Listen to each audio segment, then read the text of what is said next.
We have been featuring candidates telling you where each of them stands on issues that matter to all of us. Tonight, Ethan Kibbe joining us with a preview of yet another race, one that will result, Ethan, in a new local representative headed to Harrisburg. What can you tell us?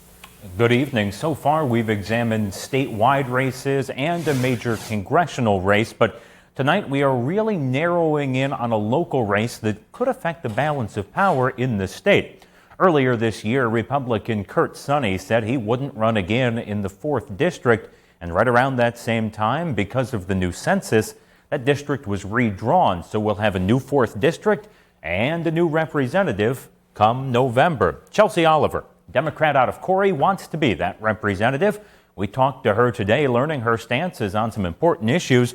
When it comes to abortion, Oliver says she's firmly in favor of abortion rights and doesn't want to change Pennsylvania's abortion laws. On gun rights, she's not your traditional Democrat. She says her family is proud to own guns. She calls gun ownership a tradition and a way of life in rural Pennsylvania, but she says she would support stricter background checks to make sure guns don't end up in the wrong hands.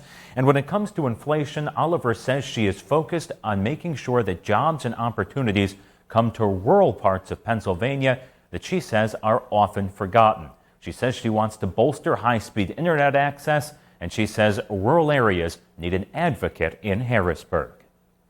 My biggest priority is to make sure that rural Erie County is not being left behind. So whatever ways that we can make sure that resources and opportunities are coming right back here to our small towns and spaces here in Erie, those are the things that are my top priorities.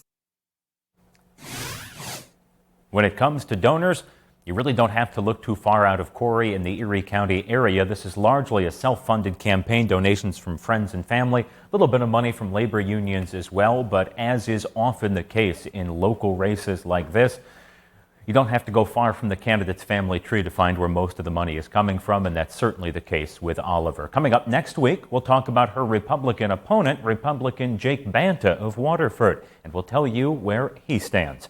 For now, though, Ethan Kibbe, Erie News Now.